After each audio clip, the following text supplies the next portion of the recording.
Hi hello నమస్తే welcome to debate point. నేను ప్రణయ్ వర్మ. తెలంగాణ రాష్ట్ర అసెంబ్లీ ఎన్నికలకు సర్వత్రా సర్వం సిద్ధమైంది.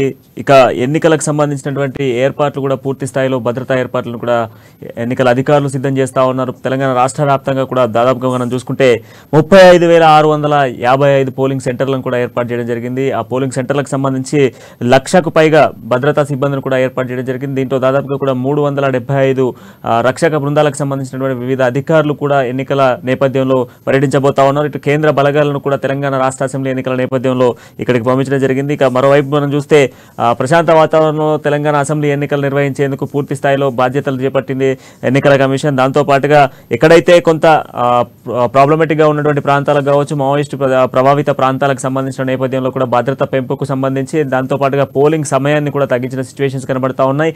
ఉదయం 7 గంటల నుంచి సాయంత్రం 4 గంటల వరకే పోలింగ్ నిర్వహించాలంటూ కూడా ఎన్నికల అధికారులు చెప్తా ఉన్నారు. ఇక మరోవైపు మనం చూసుకుంటే నవంబర్ 30 ఉదయం పోలింగ్ స్టార్ట్ కాబోతా ఉంది. ఉదయం 7 గంటల నుంచి సాయంత్రం 5 గంటల వరకు కూడా పోలింగ్ నిర్వహించబోతా ఉన్నారు. ఈ నేపథ్యంలో హైదరాబాద్ లో మాక్ పోలింగ్ జరగబోతా ఉంది. ఉదయం 5:30 గంటల నుంచి మాక్ పోలింగ్ ప్రారంభం కాబోతా ఉంది. ఈ నేపథ్యంలో దానికి సంబంధించినటువంటి సర్వత్రా ఏర్పాట్లను కూడా సిద్ధం చేసిన సిచ్యువేషన్స్ కనబడతా ఉన్నాయి. మొత్తం రాష్ట్ర వ్యాప్తంగా మనం చూసుకున్నట్లయితే మొత్తం 35,655 పోలింగ్ సెంటర్లను కూడా ఏర్పాటు చేయడం జరిగింది. ఈ పోలింగ్ సెంటర్లకు సంబంధించినటువంటి పూర్తి బాధ్యత కూడా ఎన్నికల అధికారులు తీసుకోవడంతో పాటుగా దీంతో తెలంగాణ రాష్ట్రానికి సంబంధించినటువంటి 65 మంది ఉన్నత పోలీసు అధికారులతో పాటుగా హోంగార్డులకు సంబంధించి 18,000 హోంగార్డులు కూడా ఎన్నికల డ్యూటీలో ఉండబోతా ఉన్నారు. మొత్తం 119 నియోజకవర్గాలకు గాను ఒకసారి మనకు పురుష అభ్యర్థులకు సంబంధించి 2,068 మంది పురుష అభ్యర్థులు ఉన్నారు. దాంట్లో మహిళా అభ్యర్థులు మనం చూసుకుంటే 221 మంది మహిళా అభ్యర్థులు అండ్ దాంతో పాటుగా ట్రాన్స్జెండర్ కూడా ఒక అభ్యర్థి ట్రాన్స్జెండర్ కూడా జరిగింది. ఇక పూర్తి స్థాయిలో 18 ఓటర్ల జాబితాను మనం ఒకసారి పూర్తి స్థాయిలో చూసుకున్నప్పటికీ కూడా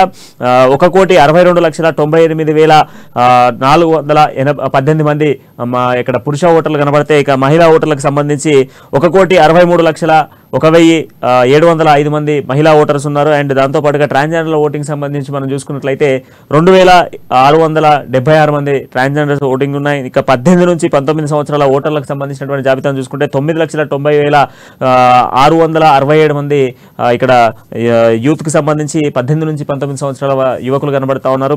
అయితే గతంతో పోల్చుకుంటే 2018తో పోల్చుకుంటే ఈసారి దాదాపుగా కూడా 2023కు దాదాపు 30% యువత ఓటింగ్ అయితే పెరిగిన సిచ్యువేషన్స్ కనబడతా ఉన్నాయి. తాజా పరిణామాల నేపథ్యంలో కూడా కొన్ని ఓట్లనైతే తెలంగాణ రాష్ట్రానికి సంబంధించినటువంటి ఎన్నికల నేపథ్యంలో కొన్ని ఓట్లు తొలగించిన నేపథ్యంలో పూర్తిగా కూడా మనం చూసుకుంటే దాదాపుగా కూడా కోట్ల వ్యవధిలో కూడా జనాలు ఓట్లకు సిద్ధమవుతా ఉన్నారు. ఈ నేపథ్యంలో అంటే దూర ప్రాంతాల్లో ఉన్నటువంటి వాళ్ళు ఓట్లు వినియోగించుకోవడానికి వెళ్ళడం కోసం వారికి సంబంధించినటువంటి బస్ ఫెసిలిటీస్ని కూడా కల్పించినట్టుగా తెలుస్తూ ఉంది. అయితే దీనికి సంబంధించి మొత్తం తెలంగాణ రాష్ట్ర అసెంబ్లీ ఎన్నికలకు సంబంధించి ఎలాంటి ఏర్పాట్లు ఉండబోతా ఉన్నాయి, ఓటింగ్ శాతాన్ని ఎలా పెంచబోతా ఉన్నారు, ఏ విధమైనటువంటి చర్యలు తీసుకోబోతా ఉన్నారు, ఇంకా ఏ సెక్షన్స్ అమల్లో ఉన్నాయి, వీటికి సంబంధించిన పూర్తి డీటెయిల్స్ అందించేందుకు మా బ్యూరో చీఫ్ కృష్ణమూర్తి అందుబాటులో ఉన్నారు. కృష్ణమూర్తి, ఇప్పుడు ఉన్నటువంటి సిచ్యువేషన్స్ లో తెలంగాణ అసెంబ్లీ ఎన్నికలకు సంబంధించి సర్వత్రా దాదాపు 48 గంటల్లో ఎలక్షన్ జరగబోతా ఉంది. సుమారుగా ఇంకొక 24 గంటలు మాత్రమే బ్యాలెన్స్ ఉంది. సో ఈ నేపథ్యంలో మరి ఎన్నికల అధికారులు ఎలాంటి జాగ్రత్తలు తీసుకోబోతా ఉన్నారు, ఓటింగ్ కి సంబంధించి ఎటువంటి బాధ్యతలు చేపట్టబోతా ఉన్నారు, ఎవరెవరు అధికారులు అందుబాటులో ఉండకపోతా ఉన్నారు? Thank you Pranay. ఎన్నికలకు సంబంధించిన ఏర్పాట్లు పూర్తి స్థాయిలో జరిగాయి. ఇందుకు సంబంధించిన వారం 10 రోజుల నుంచి అంటే ఎన్నికల నోటిఫికేషన్ కేంద్ర ఎన్నికల కమిషన్ జారీ చేసినప్పటి నుంచి కొంత కసరత్తు చేసినప్పటికీ గడిచిన వారం 10 రోజులుగా ఉన్నతాధికారులు కానీ ఆర్డీఓస్ అంటే రిటర్నింగ్ ఆఫీసర్స్ ఎవరైతే ఉన్నారో వాళ్ళందరూ కూడా పోలింగ్ కేంద్రాల సందర్శన కానీ ఈవీఎంలను సమాయత్తం చేయడం కానీ పోలింగ్ సిబ్బందికి కావాల్సిన శిక్షణ ఇవ్వడం కానీ వీటన్నిటి విషయంలో పూర్తి చేశారు. తాజాగా అంటే కొద్దిసేపటి క్రితమే ప్రచారం పూర్తి స్థాయిలో ముగిసినప్పటికీ ఇప్పుడే ఓట్ల ప్రలోభాలకు గురి చేసేందుకు రాజకీయ పార్టీలు బరిలో నిలిచిన అభ్యర్థులు కొంత ప్రయత్నాలు చేసే అవకాశం ఉంది. కాబట్టి తాజాగా ఈ అంశం మీద దృష్టి పెట్టారు. అభ్యర్థుల కదలికలు, పార్టీల కదలికలు, పార్టీ శ్రేణుల కార్యకలాపాలు వీటిపైన ప్రధానంగా ఎన్నికల అధికారులు దృష్టి పెట్టారు. మరో విషయం ఏంటంటే ఇక్కడ ఉన్నటువంటి దీంట్లో ఈ ఎల్లుండి పోలింగ్ ఏదైతే ప్రారంభం కాబోతుందో ఉదయం తెల్లవారుజామునే 5:30కు పోలింగ్ ఏజెంట్లుగా ఆయా పార్టీల నుంచి నియమితులైన వాళ్లకు పాస్లు ఇవ్వడంతో పాటు వాళ్లకు అక్కడే 5:30 గంటల నుంచి దాదాపు 6:30 వరకు మాక్ పోలింగ్ నిర్వహిస్తారు. అంటే మాక్ పోలింగ్ అంటే ఒక ప్రతి ఈవీఎంను చెక్ చేసేందుకు సుమారుగా 100 ఓట్లను వేయమని చెప్తారు. ఏ అభ్యర్థి అయినా 100 ఓట్లు వాళ్ళు ఇష్టమైన వేసుకోవచ్చు. ఆ అభ్యర్థులు వేసుకున్న తర్వాత ఆ 100 అంటే సపోజ్ ఒక పార్టీకి వేశారు, నేను ఒక పార్టీకి వేసిన ఓట్లు కరెక్ట్గా వచ్చినాయా లేవా అనేది ఆ కౌంటింగ్ బట్టి చేసినప్పుడు అలా వచ్చినాయా లేవా నేను అబ్జర్వ్ చేసుకోవాలి.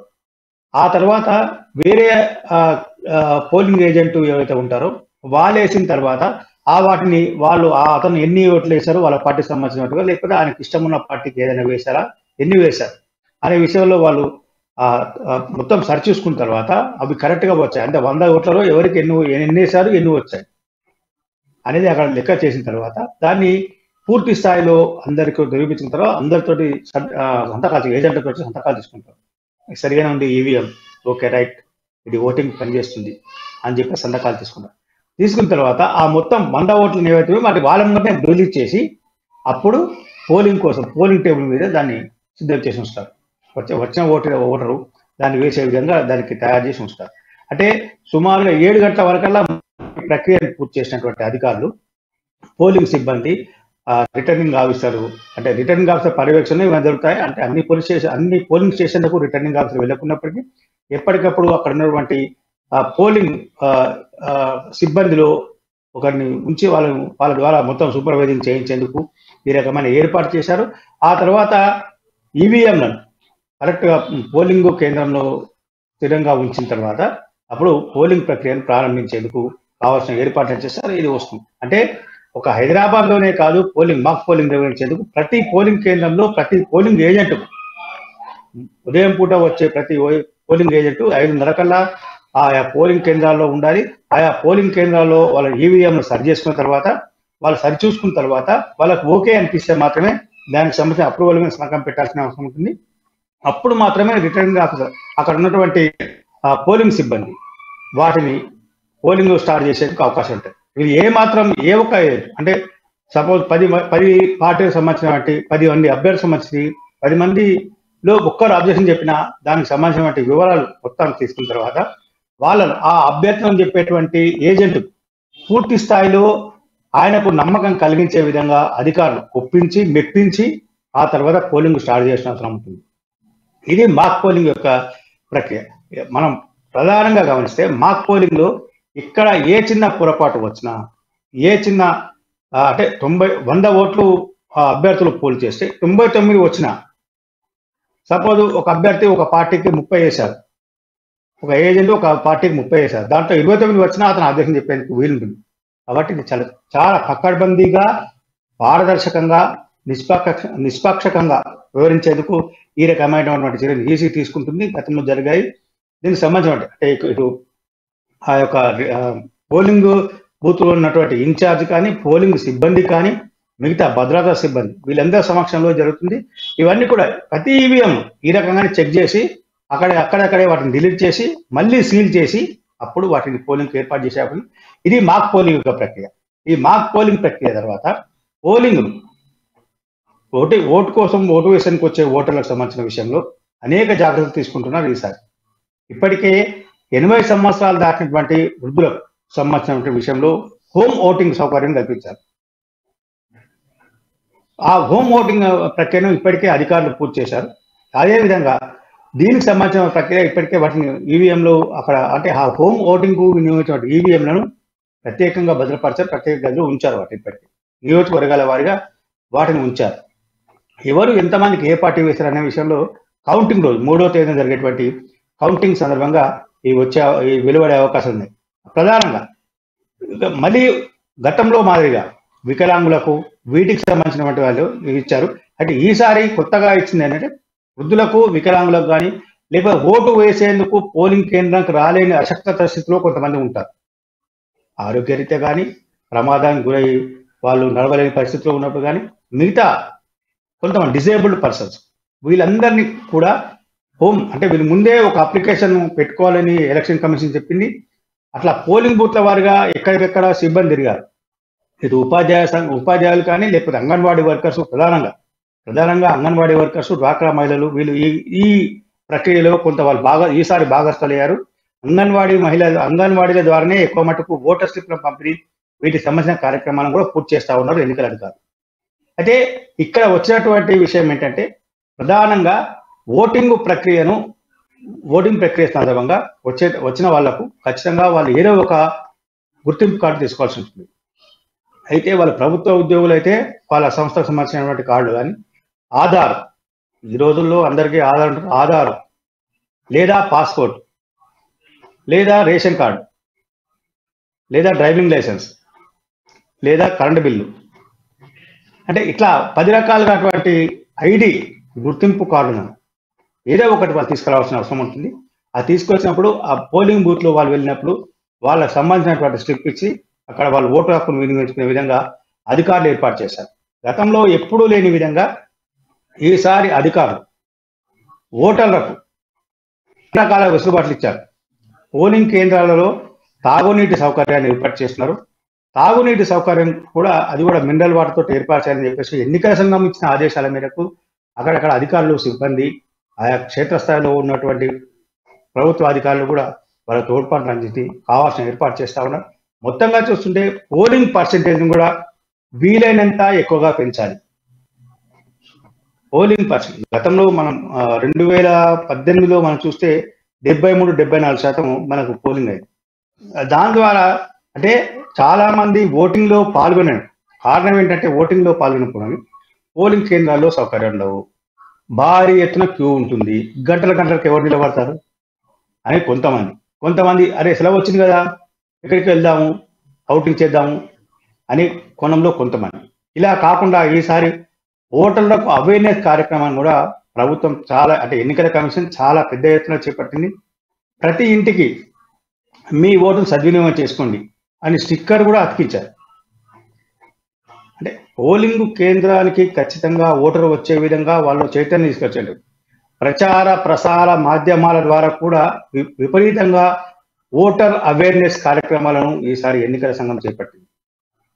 ప్రజాస్వామ్యంలో ఓటు హక్కు అనేది అత్యంత ముఖ్యమైనది కాబట్టి దాన్ని వినియోగించుకోండి. మీకు నచ్చిన ప్రతినిధిని ఎన్నుకోండి. మీకు ఎవరు నచ్చదంటే నోటా కూడా ఓటేయచ్చు. కాబట్టి నోటా ఆప్షన్ కూడా ఈవీఎంలో ఎన్నికల సంఘం పొందుపరిచే విధంగా ఏర్పాటు చేసింది. అంటే అభ్యర్థులు ఎవరు నచ్చలేదు, చాలా మంది ఆయన ఏం చేస్తారులే, ఈయన ఏం చేస్తారులే అని వెళ్ళి అయిపోయే పరిస్థితి ఉన్నాయి. అలా కాకుండా ఎవరు ఏం చేయగలరు అని మీరు అనుకున్నప్పుడు మీరు అదే విధంగా అభిప్రాయానికి ఉంటే పైవారు ఎవరు నచ్చలేదు నోటా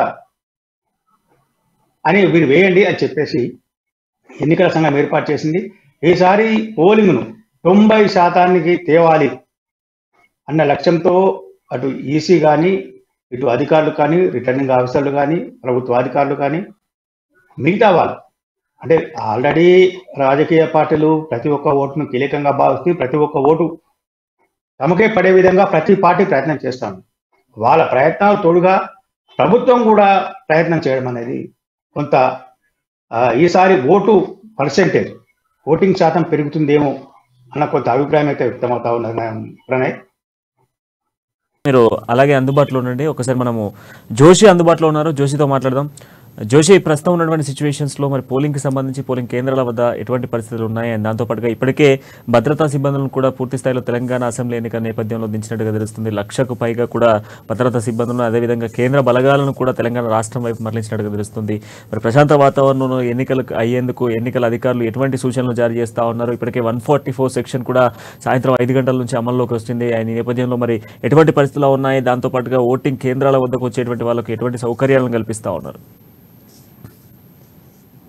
రైట్, ఆదిలాబాద్ ఉమ్మడి జిల్లాకు సంబంధించినటువంటి విషయాన్ని చూసినట్లయితే పూర్తిగా ఎన్నికలకు సంబంధించినటువంటి యంత్రాంగం అంతా కూడా ఎన్నికల నిర్వహణకు సంబంధించినటువంటి సమాయత్తం పూర్తిగా అయినట్లుగా ఆయా జిల్లాలకు సంబంధించినటువంటి కలెక్టర్లు, ఆదిలాబాద్, నిర్మల్, మంచిర్యాల, ఆసిఫాబాద్ జిల్లాల కలెక్టర్లు మీడియా ముఖంగా ప్రకటించినటువంటి ప్రకటనను బట్టి తెలుస్తోంది. దీనికి సంబంధించి ఇదివరకే పూర్తి స్థాయిలో ఆయా జిల్లాల్లో ఆయా నియోజకవర్గాలకు సంబంధించినటువంటి ప్రాంతాల్లోకి పోలీసు బలగాలన్నీ కూడా వెళ్ళడం జరిగింది. అలాగే ఎన్నికల సిబ్బందికి సంబంధించినటువంటి సూచనలు, సలహాలు కూడా ఇవ్వడం జరిగింది. అయితే 4 జిల్లాల పరిధిలో ఎక్కడెక్కడైతే ఆయా పాఠశాలల్లో పోలింగ్ కేంద్రాలు ఏర్పాటు చేస్తున్నారో వాటన్ని కూడా సెలవులు రేపు ఎల్లుండి 2 రోజులు కూడా సెలవులు ప్రకటించినటువంటి పరిస్థితి. అయితే మనం ఒకమారు ఉమ్మడి జిల్లాకు సంబంధించినటువంటి 10 నియోజకవర్గాల పరిధిలో ఉన్నటువంటి ఓటర్లకు సంబంధించినటువంటి విషయాన్ని చూసినట్లయితే ఉమ్మడి జిల్లా వ్యాప్తంగా కూడా మొత్తం 22,18,381 మంది ఓటర్లు ఉన్నారు. దాంట్లో పురుష ఓటర్లు 10,93,381 మంది పురుష ఓటర్లు ఉండగా 11,24,956 మంది మహిళా ఓటర్లు ఉన్నట్లుగా మనకు అంటే ఇప్పుడు ఉన్నటువంటి గణాంకాలను బట్టి తెలుస్తోంది. అయితే పురుష ఓటర్లతో పోల్చినట్లయితే మొత్తం 10 నియోజకవర్గాల పరిధిలో 31,575 మంది మహిళలు అధికంగా ఉన్నటువంటి పరిస్థితి. ఇక పోలింగ్ కేంద్రాలకు సంబంధించినట్లు చూసినట్లయితే ఆదిలాబాద్లో 290 పోలింగ్ కేంద్రాలు ఉండడం జరిగింది. అలాగే బోత్ నియోజకవర్గంలో 302 పోలింగ్ కేంద్రాలు, అలాగే నిర్మల్ నియోజకవర్గంలో 306 పోలింగ్ కేంద్రాలు ఉండగా ముధోల్ నియోజకవర్గ పరిధిలో 311 పోలింగ్ కేంద్రాలు ఉన్నాయి. అలాగే నిర్మల్ జిల్లా పరిధిలోని, అంటే ఇది వాస్తవంగా 3 జిల్లాల పరిధిలో విస్తరించి ఉన్నటువంటి నియోజకవర్గంగా ఉన్నటువంటి పరిస్థితి. ఖానాపూర్కు సంబంధించి 305 పోలింగ్ కేంద్రాలు ఉండగా మంచిర్యాల జిల్లా కేంద్రం అంటే మంచిర్యాల నియోజకవర్గంలో 287 పోలింగ్ కేంద్రాలు, అలాగే మంచిర్యాల జిల్లా పరిధిలోని చెన్నూరు నియోజకవర్గంలో 227, బెల్లంపల్లిలో కూడా అదే సమాన సంఖ్యలో 227 పోలింగ్ కేంద్రాలు ఉన్నాయి. అలాగే ఆసిఫాబాదు నియోజకవర్గంలో 304, సిర్పూర్లో 293 పోలింగ్ కేంద్రాలు అయితే ఉన్నాయి. అయితే గత ఎన్నికలతో పోల్చి చూసినట్లయితే ఉమ్మడి జిల్లా వ్యాప్తంగా కూడా పోలింగ్ కేంద్రాల సంఖ్య కొంత పెరిగిందని చెప్పవచ్చు. ఇప్పుడు తాజాగా పెరిగినటువంటి ఓటర్ల సంఖ్య కావచ్చు, అలాగే ప్రాంతాల వారీగా చూసినట్లయితే కూడా ఆయా నియోజకవర్గాల్లో పోలింగ్ కేంద్రాలు కొంత పెంచడం జరిగింది. ఇక ఇప్పుడు ఉన్నటువంటి ప్రస్తుత సరళిని బట్టి చూసినట్లయితే మాత్రం పూర్తిగా ఎన్నికలకు సంబంధించినటువంటి ప్రచార గడువు ముగిసినటువంటి నేపథ్యంలో ఈరోజు 5 గంటల నుండి పూర్తిగా ఎన్నికల సంఘం అభ్యర్థులు కావచ్చు, అలాగే ఆయా పార్టీలకు సంబంధించినటువంటి అన్ని చర్యలపైన కూడా పూర్తి నిఘా ఏర్పాటు చేసినట్టుగా తెలుస్తోంది. అభ్యర్థులు కావచ్చు, ఆయా పార్టీలకు సంబంధించి అభ్యర్థులకు సంబంధించినటువంటి ముఖ్యులు కావచ్చు, ఎవరు ఎటువైపున అంటే పర్యటనలు చేస్తున్నారు, ఏదైనా ప్రచారం జరుగుతుందా, లేకపోతే ఓటర్లను ప్రలోభ పెట్టడానికి ఇంకేమైనా చర్యలు కొనసాగుతున్నాయా అనేటటువంటి విషయాన్ని పసిగట్టడానికి పూర్తిగా షాడో టీంలన్నీ కూడా అన్ని నియోజకవర్గాలు కాకుండా ఆయా నియోజకవర్గాల్లోని ఆయా ప్రాంతాల్లో కూడా మోహరించినటువంటి పరిస్థితి. పూర్తిగా అన్ని నియోజకవర్గాల్లో మొత్తం ఉమ్మడి జిల్లా వ్యాప్తంగా కూడా పూర్తిగా ఈరోజు 5 గంటల నుండి 144 సెక్షన్ అమల్లోకి వచ్చినటువంటి పరిస్థితి. ఎక్కడ కూడా 4గురికి మించి గుమిగూడనటువంటి పరిస్థితి. ఇదివరకే రాత్రి 10 గంటలు దాటితే మార్కెట్ ప్రాంతాలన్నీ కూడా మూసివేయాలనేటటువంటి స్పష్టమైనటువంటి ఆదేశాలు, హెచ్చరికలు జారీ చేసినటువంటి పరిస్థితి. 10 గంటలు దాటి కనుక ఏవైనా దుకాణాలు తెరిచి ఉన్నట్లయితే వాళ్లకు జరిమానా విస్తున్నటువంటి పరిస్థితులు అయితే ఇదివరకే ఉన్నటువంటి నేపథ్యం.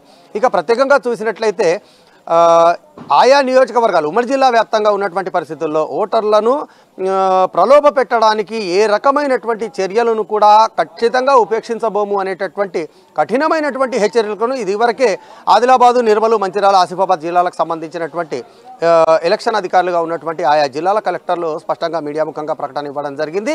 ఇది ఖచ్చితంగా ఇది అమలవుతున్నటువంటి పరిస్థితి. అదే సందర్భంలో ఉమ్మడి జిల్లా వ్యాప్తంగా ఉన్నటువంటి ఏవైతే సున్నిత ప్రాంతాలు కావచ్చు, సమస్యాత్మక ప్రాంతాలు కావచ్చు, ఈ ప్రాంతాలకు సంబంధించినటువంటి ఆదేశాలు కూడా స్పష్టంగా ఇవ్వడం జరిగింది.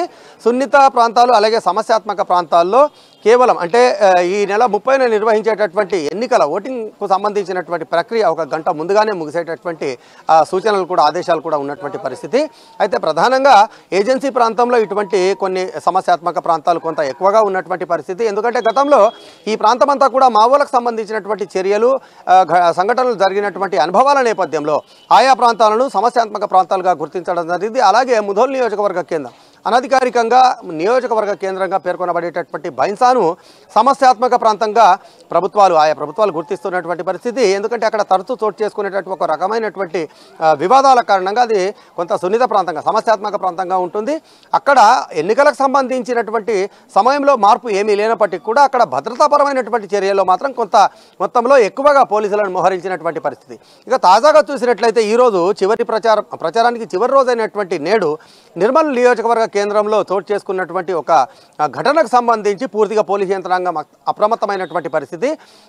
2 ప్రధాన పార్టీలకు సంబంధించినటువంటి కార్యకర్తల మధ్య అంటే ప్రచార క్రమంలో అక్కడ చోటు చేసుకున్నటువంటి గొడవలో ఒకరిపై ఒకరు దాడులు చేసుకునేంత వరకు వెళ్ళినటువంటి పరిస్థితి. అలాగే కొంతమంది గాయాలు కూడా అయినటువంటి పరిస్థితి. ఈ నేపథ్యంలో నిర్మల్ నియోజకవర్గంలో కూడా కొంత పెద్ద ఎత్తున భారీగా పోలీసు బలగాలు మోహరించినటువంటి పరిస్థితులు అయితే కనిపిస్తున్నాయి. ఇక ఉమ్మడి జిల్లా వ్యాప్తంగా చూసినట్లయితే పోలీసులు ఎప్పటికప్పుడు పూర్తిగా అప్రమత్తంగా ఉంటున్నటువంటి పరిస్థితి. ఆయా జిల్లా కేంద్రాల్లో, ఆయా నియోజకవర్గ కేంద్రాల్లో కూడా అవసరమైనటువంటి స్థాయిలో కంట్రోల్ రూమ్లను కూడా ఏర్పాటు చేసుకున్నటువంటి పోలీసులు ఎప్పటికప్పుడు కూడా ఏదైతే ప్రచారానికి సంబంధించి కావచ్చు, ఇప్పుడు ఈ 36 గంటల వ్యవధిలో జరిగేటటువంటి ప్రతి విషయానికి, సంఘటనకు సంబంధించి వెబ్కాస్టింగ్ ద్వారా ఆయా కంట్రోల్ రూమ్లలో అక్కడ పూర్తిగా సీసీ కెమెరాల ద్వారా అక్కడ ప్రత్యక్ష పర్యవేక్షణ కొనసాగుతున్నటువంటి పరిస్థితి. పరిస్థితి. ఎక్కడ ఏ అనుమానాస్పదమైనటువంటి ఏ అనుకోని సంఘటన చోటు చేసుకున్నా కూడా వెంటనే అక్కడ చర్యలు తీసుకునేందుకు అవసరమైనటువంటి స్థాయిలో ఇటు అధికార యంత్రాంగం అటు పోలీసు యంత్రాంగం కూడా పూర్తిగా సమాయత్తంగా ఉందని చెప్పి మాత్రం తెలుస్తుంది. ప్రణయ్, రైట్ జోషి, అందుబాటులో నుండి ఒక్కసారి మనము ఉపేందర్ దగ్గరికి వెళ్దాం. ఉపేందర్, ఇప్పుడు ఉన్నటువంటి సిచ్యువేషన్స్లో మరి అక్కడ ఎలాంటి ఏర్పాట్లు చేస్తూ ఉన్నారు ఖమ్మం జిల్లా వ్యాప్తంగా? అండ్ దాంతోపాటుగా కొన్ని ఏజెన్సీ ప్రాంతాలు కూడా ఖమ్మం జిల్లాలో ఉన్నాయి, ఉమ్మడి ఖమ్మం జిల్లాలో. సో మరి ఆ ప్రాంతాలకు సంబంధించి ఎటువంటి భద్రత ఏర్పాటు చేస్తూ ఉన్నారు? దాంతోపాటుగా కొంత ఈ యొక్క వికలాంగుల కోసం కావచ్చు, అదేవిధంగా వృద్ధుల కోసం కావచ్చు, ఎటువంటి ఏర్పాట్లు చేస్తూ ఉన్నారు? ఓటింగ్ శాతాన్ని పెంచే విధంగా ఎటువంటి చర్యలు తీసుకోబోతున్నారు? ప్రణయ్, ఉమ్మడి ఖమ్మం జిల్లాకు సంబంధించి ఇప్పటికే ఇద్దరు కలెక్టర్లు కూడా దాదాపు ఎలక్షన్ ఆఫీసర్స్ ఇద్దరు కూడా పకడ్బందీగా అన్ని రకాల ప్రణాళిక రూపొందించారు. భద్రాద్రి కొత్తగూడెం జిల్లాలో మావో ఏరియాలో కూడా ప్రధానంగా నక్సల్స్ ప్రభావిత ప్రాంతాలలో 4 గంటల లోపు పోలింగ్ నిర్వహించాలని చెప్పేసి కూడా ఇప్పటికే ఆదేశాలు జారీ చేసినట్టు. అదే నేపథ్యంలో ప్రధానంగా ఈ 10 నియోజకవర్గాలకు సంబంధించి రిటర్నింగ్ ఆఫీసర్స్ కి ఎక్కడెక్కడ ఈవీఎంలు భద్రపరిచారు, ఎక్కడి నుంచి ఎలా వెళ్ళాలి, తీసుకువెళ్ళాలి, దాదాపు ఎట్లా భద్రపరచాలన్న అంశాల గురించి ప్రశ్నించారు.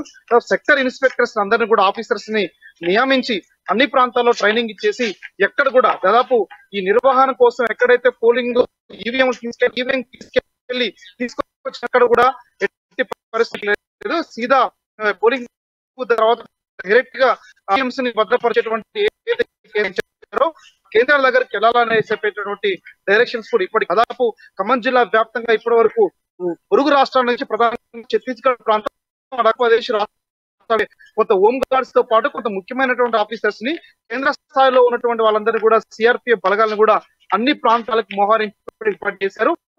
ఎల్లుండి ఖమ్మం జిల్లా వ్యాప్తంగా ఉన్నటువంటి అన్ని స్కూల్స్ కి రేపు ఎల్లుండి ప్రధానంగా పోలింగ్ జరిగేటువంటి సెంటర్స్, పోలింగ్ ఏతర సెంటర్స్ అన్నిటి కూడా సెలవులు ఇచ్చారు.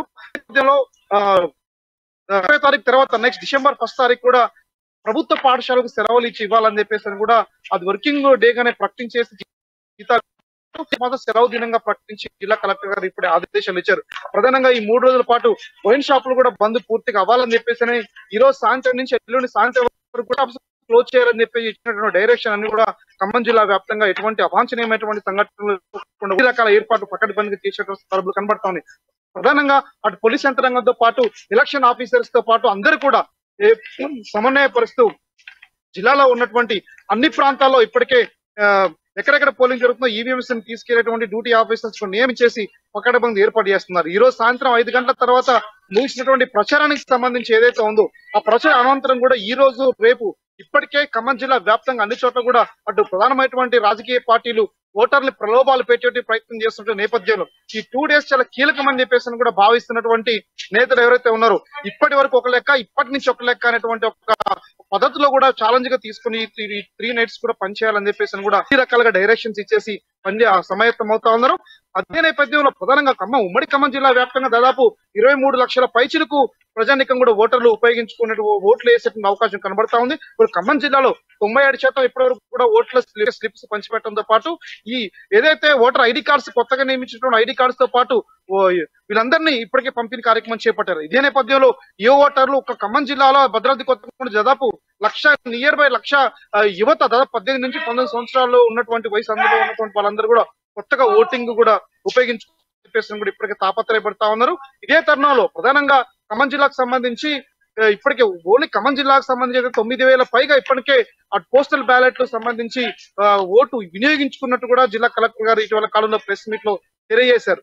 దాదాపు పోస్టల్ బ్యాలెట్ కు సద్వినియోగం డ్యూటీ ఆఫీసర్స్ అదేగా 4th క్లాస్ ఎంప్లాయీస్ ఎవరైతే ఉన్నారో డ్యూటీలో ఉన్నటువంటి వాళ్ళందరికీ కూడా ముందస్తుగానే ఓటు వేసుకున్నటువంటి అవకాశాన్ని ఆయా ప్రాంతాలకు సంబంధించినటువంటి ఆఫీసర్స్ ను ఇప్పటికే నియమించారు. దాదాపు ఖమ్మం సంబంధించి అటు వయోవృద్ధులకు సంబంధించి కూడా దాదాపు ఎవరైతే వయోవృద్ధులు ఓటు వేయలేని పరిస్థితిలో ఇంట్లో ఉన్న వాళ్ళు ఎవరైతే ఉన్నారో ప్రతి చోట కూడా వేలేసి ఎలక్షన్ ఆఫీసర్స్ మీరు ఓటు ఎవరికి వేయాలనుకుంటున్నారో అది ఏంటని చెప్పి బ్యాలెట్ ఈవీఎం వాళ్ళ దగ్గరికి తీసుకెళ్లి విత్ అన్ని రకాల పర్యవేక్షణ ఆధ్వర్యంలో పర్యవేక్షణ చేస్తూ కూడా ఓటు వేయిస్తున్నటువంటి సందర్భాలు కూడా ఖమ్మం కనబడుతున్నాయి. దాదాపు ఖమ్మం జిల్లాలో ఉమ్మడి ఖమ్మం జిల్లాకు సంబంధించి ఖమ్మం జిల్లాలో 1456 పోలింగ్ కేంద్రాలతో పాటు అక్కడ 1100 చిల్లర కొత్తగూడెంకి సంబంధించినటువంటి కేంద్రాలలో అక్కడ కూడా 2 చోట్ల కూడా ఇప్పటికే పోలింగ్ స్టేషన్స్ ఏర్పాటు చేశారు.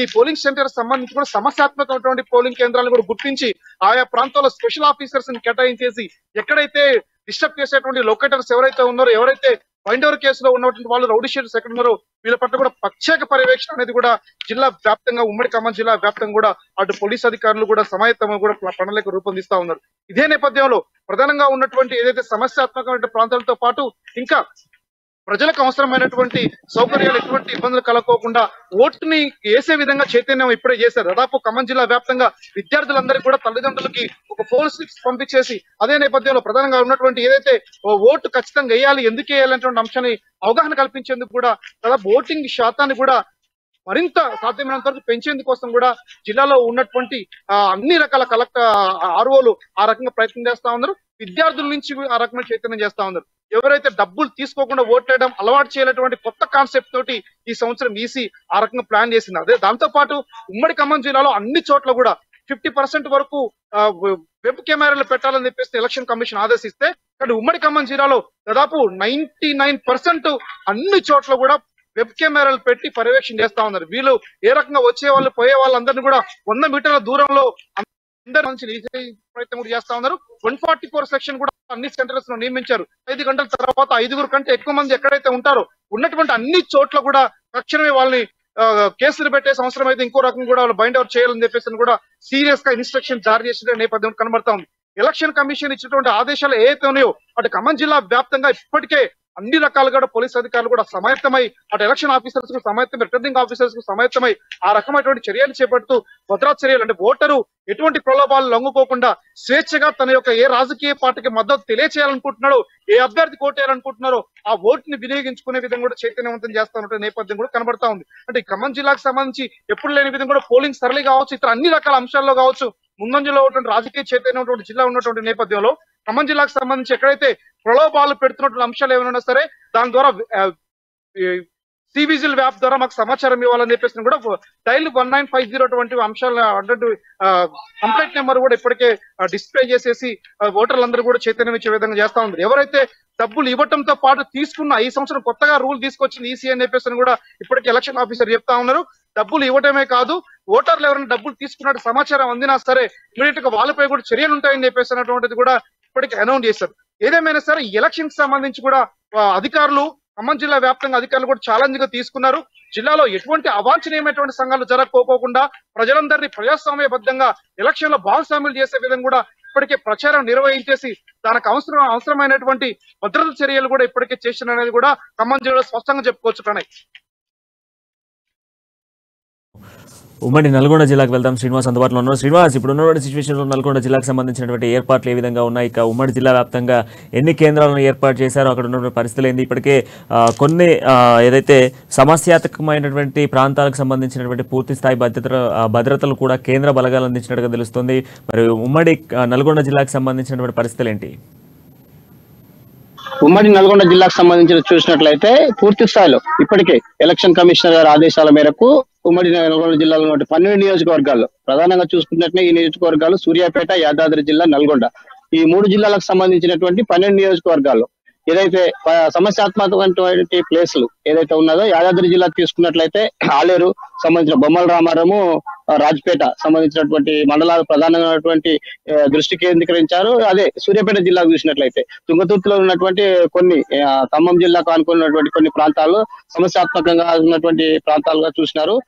సూర్యాపేట జిల్లాలో ప్రధానంగా సూర్యాపేట జిల్లాలో చూసిన కోదాడు ఏదైతే తెలుగు రాష్ట్రాలకు సరిహద్దుగా ఉన్నటువంటి కోదాడు సంబంధించిన తెలుగు రాష్ట్రాల్లో బార్డర్లన్నీ ప్రధానంగా చెక్ పోస్టులు ఏర్పాటు చేశారు. ఏదైతే రవాణాకు సంబంధించిన సౌకర్యాలు మెరుగుపడుతున్న క్రమంలో కూడా ఇక్కడి నుంచి మద్యం అయితేనేమి అక్కడ ఉన్నటువంటి డబ్బులు 2 రాష్ట్రాల మధ్యన జరుగుతున్న రవాణాను కూడా ఎప్పటికప్పుడు ఎలక్షన్ కమిషన్ ఆదేశాల మేరకు ఎప్పటికప్పుడు చెక్ పోస్టుల ద్వారా ఏదైతే చెక్ పోస్టులు ఏర్పాటు చేస్తూ 2 రాష్ట్రాల మధ్య ఉన్నటువంటి ప్రధాన పోలీసు సమన్వయంతో ఇక్కడ ఎలక్షన్ కమిషనర్ గైడ్ లో ఇక్కడ చెక్ పోస్ట్ కూడా చేయడం జరుగుతుంది. దీంతో పాటు మిర్యాలగూడ సంబంధించినటువంటి నియోజకవర్గం చూసినట్లయితే నల్గొండ జిల్లాకు సంబంధించిన పరిధిలో ఉన్నటువంటి మిర్యాలగూడ నియోజకవర్గానికి వాడపల్లికి సంబంధించినటువంటి గుంటూరు పరిసర ప్రాంతాలకు వెళ్ళడానికి ఉన్నటువంటి మార్గంలో కూడా ప్రధానంగా ఎలక్షన్ కమిషనర్ గట్టి ఏర్పాటు కూడా చేయడం జరిగింది. దీనికి సంబంధించిన తెలుగు రాష్ట్రాలకు వస్తున్నటువంటి ఎవరైతే వాహనదారులు ఉన్నారో వారిని కూడా పూర్తిగా ప్రాంతాల నుంచి సీసీ కెమెరాలు పెట్టారు. ఎలక్షన్ నిబంధనల ప్రకారం కూడా ఒక స్పెషల్ ఫోర్స్ ఏదైతే ఈ ప్రాంతాలకు సంబంధించినటువంటి ఏది నల్లమల్లకు సంబంధించిన ప్రాంతంలో ఉన్నటువంటి గతంలో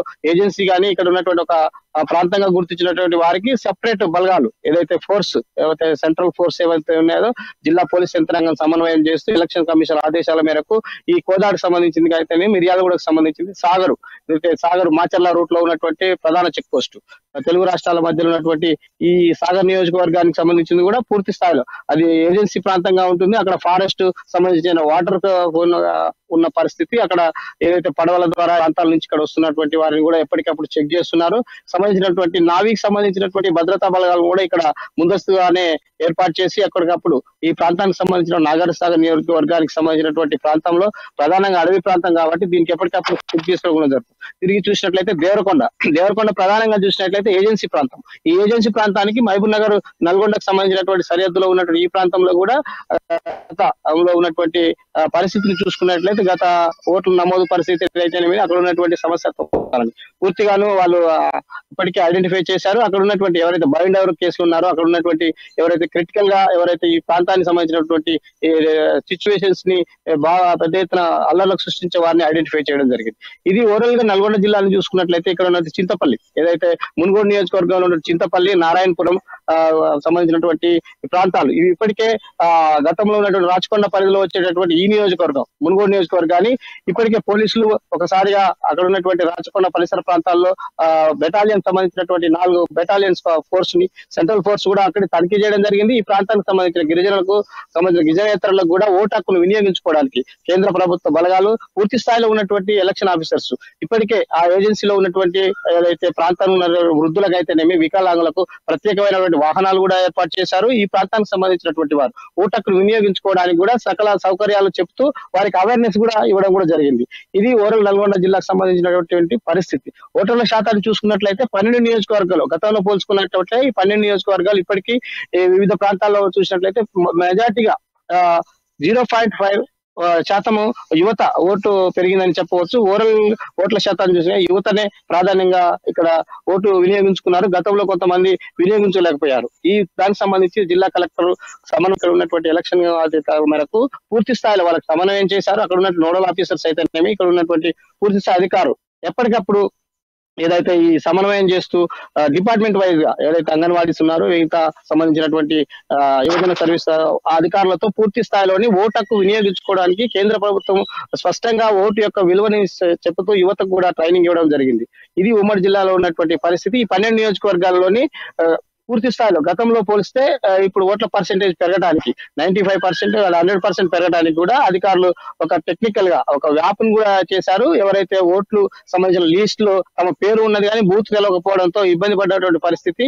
ఎవరైతే ఈ ప్రాంతానికి సంబంధించిన వారు మెజార్టీగా హైదరాబాద్ కు సంబంధించిన వలస పోయేటటువంటి వారు ప్రధానంగా యువత ఉన్నది. ఇక్కడ ఉన్నటువంటి లేబర్ పని చేసుకునే వాళ్ళు కూడా ఉన్నారు. కానీ వాళ్ళకి ఎలాంటి ఇబ్బంది కలగకుండా ఒక ఫోన్ లో సొంత ఫోన్ లోనే వ్యాప్ ను కూడా రెడీ చేశారు. మీ బూత్ ఎక్కడ ఉంటుంది దానికి సంబంధించిన రూట్ మ్యాప్ ను కూడా వాళ్ళు ఒక లొకేషన్ లో మ్యాప్ చేసి అక్కడ వాళ్ళు పెట్టడం కూడా జరిగింది. ఇది దీనివల్ల ఎక్కడ అయినా ఓటు వేసుకోవడానికి స్వేచ్ఛగా సంబంధించినటువంటి విషయాలని స్పష్టంగా ఎప్పటికప్పుడు ఎలక్షన్ కమిషన్లు ఆ ఓటర్లకు వివరించడం జరుగుతుంది. ఈ ప్రాంతంలో ఉన్నవారు ఓటు హక్కును వినియోగించుకోవడం వల్ల ఉపయోగాలు ఏమిటిగా కూడా ఆ ప్రాంతానికి సంబంధించినటువంటి వ్యక్తులకు కూడా చెప్పడం కూడా జరిగింది.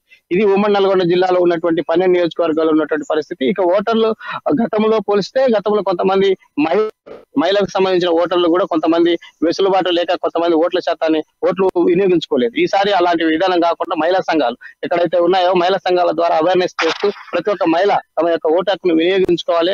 ఏదైతే ఈ ప్రాంతంలో ఉన్నటువంటి అభ్యర్థులు ఎవరున్నా తనకు ఓటుని స్వేచ్ఛగా వినియోగించుకోవచ్చు, తమ సంబంధించినటువంటి వ్యక్తిని స్వేచ్ఛగా ఎన్నుకోవచ్చు అనే ఒక విధానం ప్రభుత్వంలో ఒక సిస్టమ్ ఉన్నదని వాళ్ళకి స్పష్టంగా అర్థమయ్యేలా చెప్పారు. ఇప్పటికే మహిళా సంఘాల ద్వారా అవేర్నెస్ చేయడం కూడా జరిగింది. ఓవరాల్ గా నల్గొండ సంబంధించిన జిల్లాలు చూసుకున్నట్లయితే జిల్లా కలెక్టర్ గారి ఆధ్వర్యంలో ఇప్పటికీ అనేక కమిటీలు ఏదైతే ఎలక్షన్ కమిషన్ వారి ఆదేశాల మేరకు కమిటీలు జరుగుతున్నాయి. ఇప్పటికీ ప్రధానంగా రవాణా ద్వారా వస్తున్నటువంటి చెక్ పోస్టులలో ఎప్పటికప్పుడు మద్యం కావచ్చు సంబంధించిన డబ్బులు వారు వివిధ ప్రాంతాల నుంచి ఓటర్లను ప్రలోభ పెట్టడానికి వీరు పెద్ద ఎత్తున ఒక వాతావరణాన్ని అంటే డబ్బులతో ఓట్లని కొనాలనే ప్రలోభ పెట్టడానికి ప్రయత్నిస్తారు. రాజకీయ పార్టీలకు ఎప్పుడప్పుడు సీసీ కెమెరాలు కానీ ఇక్కడ ఉన్నటువంటి నిఘా విభాగం సంబంధించినటువంటి పోలీస్ నిఘా విభాగాలు కూడా ఇప్పుడు ఆల్రెడీ సీసీ కెమెరాల ద్వారా వీళ్ళని నిఘా చేస్తున్నారు. కానీ ఓటర్లకు స్వేచ్ఛగా తన ఓటు హక్కును వినియోగించుకోవాలంటూ ప్రతి బూత్ దగ్గర ఒక వాతావరణం ఏదైతే ఆహ్లాదకర వాతావరణం నిర్మించే వాటర్ ఫెసిలిటీస్ అయితేనేమి, వికలాంగులకు చైర్స్ అయితేనేమి, సంబంధించిన వృద్ధులకు వారికి కూడా ఇప్పటికే వృద్ధులు ఎవరైతే ఉన్నారో వారికి ప్రత్యేకించి పోలింగ్ సంబంధించినటువంటి బూత్లను ఏర్పాటు చేసి వాళ్ళని ఓటకు వినియోగించుకున్నారు. ఇకపోతే ఈ సంబంధించిన జిల్లా హెడ్ క్వార్టర్ లో చూసినట్లయితే ఎవరైతే ఎంప్లాయీస్ ఉన్నారో 4th క్లాస్ ఎంప్లాయీస్ అయితేనేమి మిగతా సంబంధించినటువంటి అధికారులు పోలింగ్ వెళ్తున్న క్రమంలో కూడా వారికి పోస్టల్ బ్యాలెట్ పూర్తి సౌకర్యం కల్పించింది. దానికి సంబంధించిన పోస్ట్ బ్యాలెట్ వివరాలను కూడా ముందస్తుగానే వాళ్ళకు అధికారులు చెప్పారు. ట్రైనింగ్ తో పాటు ఇక్కడ జిల్లా హెడ్ క్వార్టర్ లో ఏదైతే యాదాద్రి భువనగిరి జిల్లా హెడ్ క్వార్టర్ అయితేనేమి, ఇక్కడ ఉన్నటువంటి నల్గొండ జిల్లా, సూర్యాపేట జిల్లా, ఈ జిల్లా హెడ్ క్వార్టర్ లో ప్రధానంగా ఎవరైతే ముందస్తుగా తమ విధులను నిర్వహించుకోవడానికి వెళ్తున్న వారికి పూర్తిగా ఎప్పటికప్పుడు ఎలక్షన్ కమిషనర్ గైడ్ చేస్తూ తమ ఓటు హక్కును పోస్టల్ బ్యాలెట్ ద్వారా కంపల్సరీ వినియోగించుకొని తమ విధులకు పోవాలని కూడా చేస్తున్నటువంటి పరిస్థితి. మనకు కృష్ణమూర్తి గారు అందుబాటులో ఉన్నారు. కృష్ణమూర్తి గారు, ఇప్పుడున్న సిచ్యువేషన్స్లో ఈ యొక్క ప్రభుత్వ ఉద్యోగులకు సంబంధించి అంటే ప్రధానంగా ఉపాధ్యాయులకు సంబంధించి దాదాపు ఈ ఎలక్షన్స్కి సంబంధించిన నేపథ్యంలో వాళ్ళే దాదాపు డ్యూటీస్ అన్ని చేస్తూ ఉంటారు. ఈ నేపథ్యంలో ఈ పోస్టల్ బ్యాలెట్కి సంబంధించిన ఇష్యూస్లో ఇప్పటివరకు ఉపాధ్యాయుల ఓటింగ్ వినియోగించుకోలేదు అన్నటువంటి ఒక సమస్య పెద్ద ఎత్తున కనిపిస్తూ ఉంది. మరి వీళ్ళకి సంబంధించినటువంటి ఓట్లు ఏ విధంగా వినియోగించుకోగలుగుతారు? వీళ్ళకి సంబంధించి మొన్న మనం 2 రోజుల కింద చూస్తే ఇటు పోలీసు ఉద్యోగులకు సంబంధించి కావచ్చు, లేదా కొంత వృద్ధులకు సంబంధించిన వాటిల్లో కూడా ఓటింగ్ జరిగినట్టుగా తెలుస్తుంది. అయితే ఈ వీళ్ళకి సంబంధించిన దాంట్లో మాత్రం ఇంతవరకు వాళ్ళకి సంబంధించినటువంటి పూర్తి గైడ్ లైన్స్ ఇవ్వలేదు, వాళ్ళకి సంబంధించిన పోస్టల్ బ్యాలెట్ను ఉపయోగించుకోలేకపోతున్నాము అన్నటువంటి వాదనలు కూడా వినిపిస్తూ ఉన్నాయి. మరి దీనికి సంబంధించి ఎలక్షన్ కమిషన్ ఎటువంటి నిర్ణయం తీసుకోబోతుంది? అదే ఎలక్షన్ కమిషన్ నిబంధన ప్రకారంగా అయితే ఎవరైతే విధులలో ఉంటారో వాళ్ళకి సంబంధించినటువంటి ఓటు హక్కు వినియోగించుకోవడానికి పోస్టల్ బ్యాలెట్ సౌకర్యం కల్పించింది. అంటే పోస్టల్ బ్యాలెట్ను వీళ్ళు పొందిన తర్వాత ఏ కేంద్రంలో అయితే వాళ్ళు పోలింగ్ డ్యూటీలు నిర్వహిస్తారో ఆ కేంద్రంలో తమ పోస్టల్ బ్యాలెట్ను వినియోగించుకొని ఆ తర్వాత ఈసీకి అంటే ఈవీఎం మిషన్తో పాటు తమ పోస్టల్ బ్యాలెట్ ఓటు హక్కును కూడా పంపించేందుకు వీలుండేది. కానీ ఈ దఫా కొంత గందరగోళం ఏర్పడింది. ప్రభుత్వం కూడా పూర్తి స్థాయిలో ఎలక్షన్ కమిషన్కు ఉద్యోగుల వివరాలు ఇవ్వలేదు. తర్వాత పోలింగ్ పోస్టల్ బ్యాలెట్ సంబంధించినటువంటి విషయంలో కొంత తాత్సారం జరుగుతుందని చెప్పేసి కొంత ఆరోపణలు వచ్చాయి. కొన్ని చోట్ల రాజకీయ పార్టీలు కూడా ఈ అంశాన్ని ప్రస్తావించాయి. అంటే ప్రభుత్వ ఉద్యోగాలు పాలక పక్షం పక్కన వైపు లేనందునే ఈ సంఘటన జరుగుతుందని చెప్పేసి కొంత విమర్శలు వచ్చాయి. ఏది ఏమైనప్పటికీ ఎన్నికల కమిషన్ కొంత దీంట్లో అంటే ఉద్యోగులకు సంబంధించినటువంటి పోస్టల్ బ్యాలెట్ విషయంలో కొంత పరిష్కారం చేస్తున్నట్టు తెలుస్తుంది. తాజాగా పోలీసు శాఖలో ఎవరైతే విధులలో వెళ్తున్నారో వాళ్ళకి సంబంధించిన విషయంలో కొంత పోస్టల్ బ్యాలెట్ను ఇచ్చి అక్కడ వాళ్ళ పోస్టల్ ఓటింగ్ వినియోగించడానికి కల్పించారు. అదేవిధంగా టీచర్స్ విషయంలో కూడా కల్పిస్తున్నారు. ఒకవేళ రేపటిలో ఈసీ కానీ మిగతా అధికారుల యంత్రాంగం పోస్టల్ బ్యాలెట్ విషయంలో స్పష్టత ఇవ్వకపోతే హైకోర్టుకు వెళ్లేందుకు కూడా సిద్ధమయ్యారు ఉద్యోగ సంఘాల నేతలు. అంటే ఓటు హక్కు ఎంత ప్రధానమో దాని ప్రాధాన్యత ఏంటిది, ఓటు హక్కు ద్వారా ఏ రకమైన ప్రయోజనాలు ఉంటాయి అనే విషయాన్ని విపులంగా విశదీకరిస్తూ ప్రచారం చేస్తున్నటువంటి ఎన్నికల కమిషన్ ఓట్లు వేయించేందుకు కావాల్సినటువంటి పోలింగ్ విధులు నిర్వహిస్తున్న సిబ్బందికి మాత్రం పోస్టల్ బ్యాలెట్ సౌకర్యాన్ని కల్పించకపోవడం పట్ల కొంత నిరసనలు వ్యక్తమవుతా ఉన్నాయి. దీని విషయంలో ఎన్నికల సంఘం ఎప్పటికప్పుడు అంటే ఉద్యోగ సంఘాల నుంచి కానీ పోలింగ్ విధులను నిర్వహించేందుకు సిద్ధమైనటువంటి ఉద్యోగుల నుంచి వస్తున్నటువంటి విజ్ఞప్తి అనుకోండి, ఆరోపణలు అనుకోండి, విమర్శ అనుకోండి, ఏవైనా కావచ్చు, వీటన్నింటినీ కూడా పరిగణలోకి తీసుకొని కావాల్సినటువంటి ఏర్పాట్లను మాత్రం చేస్తూ ఉంది. దీనికి సంబంధించి అంటే రేపు సాయంత్రంలోగా పరిష్కారం అయ్యే అవకాశం ఉంది. రేపు సాయంత్రంలోగా ఉద్యోగులు తమకు కేటాయించినటువంటి పోలింగ్ కేంద్రాలకు వెళ్ళి అక్కడ కావాల్సిన సౌకర్యాల విషయంలో కొంత దృష్టి పెట్టాల్సి ఉంది. ఎందుకంటే ఎల్లుండి పొద్దున్నే వాళ్ళు పోలింగ్ ప్రక్రియలో నిమగ్నం కావాల్సి ఉంది. దాదాపుగా అంటే ఉదయం తెల్లవారుజాము 4 గంటలకు వాళ్ళు పోలింగ్ కేంద్రాలకు వెళ్తే తప్ప 5:30కు మాక్ పోలింగ్ విషయంలో కొంత వాళ్ళు సరైన విధంగా చర్యలు తీసుకునేందుకు వీలుండదు. కాబట్టి రేపు సాయంత్రంలో కానీ ఉద్యోగులకు సంబంధించిన అంటే విధుల్లో అంటే ఎన్నికల విధుల్లో ఉన్నటువంటి వాళ్ళందరికీ కూడా పోస్టల్ బ్యాలెట్ సౌకర్యం కల్పించేందుకు ఈసీ ఏర్పాటు చేస్తుందని మనకు తాజాగా ఉన్న సమాచారం. ఈ సమాచారం ప్రకారంగా వాళ్లకు రేపు మధ్యాహ్నం వరకల్లా స్పష్టత వచ్చే అవకాశం, లేకపోతే కోర్టుకు వెళ్ళి అవసరమైతే స్పెషల్ మెన్షన్ పిటిషన్ కింద వేసి దానికి సంబంధించి హైకోర్టు నుంచి ఆర్డర్ తీసుకొచ్చేందుకు కూడా ఉద్యోగ సంఘాల నేతలు సన్నద్ధమై ఉన్నారు. ఇందుకు సంబంధించినటువంటి వాళ్ళు మొత్తం పిటిషన్ సంబంధించిన ఏర్పాట్లను కూడా చేసి పెట్టారు. అడ్వకేట్ల వాళ్ళకి సంబంధించిన కొంత అడ్వకేట్లు కూడా వాళ్ళకి పూర్తి స్థాయిలో సహకరిస్తా ఉన్నారు ఉద్యోగులు. అంటే పోస్టల్ బ్యాలెట్ ద్వారా దాదాపుగా ఒక 1,00,00,000 మంది పోలింగ్ సిబ్బంది ఈ పోలింగ్ డ్యూటీలో ఉండబోతున్నారు. అంటే వీళ్ళందరి ఓట్లు ఇది నిజంగా ఒక ఫలితాన్ని ఒక స్థాయికి తీసుకొచ్చేటువంటి ఈ ఓట్లు ఇవన్నీ. కాబట్టి వీటి విషయంలో పోలింగ్ అంటే పోస్టల్ బ్యాలెట్ విషయంలో ఎన్నికల సంఘం స్పష్టత ఇస్తే తప్ప ఇది కొంత సందిగ్ధత వెళ్ళే అవకాశం సందిగ్ధత తొలగే అవకాశం లేదు. కారణం ఏంటంటే వీళ్ళు పోలింగ్ డ్యూటీకి వెళ్లేందుకు సిద్ధంగా ఉన్నారు. దానికి సంబంధించిన మొత్తం ఇచ్చారు. ఏ అధికారి ఏ ఉద్యోగి ఏ పోలింగ్ కేంద్రకు వెళ్ళాలి, ఎప్పుడు వెళ్ళాలి అనే విషయాన్ని కూడా ఈసీ వాళ్ళకు స్పష్టమైన ఆదేశాలు జారీ చేసింది.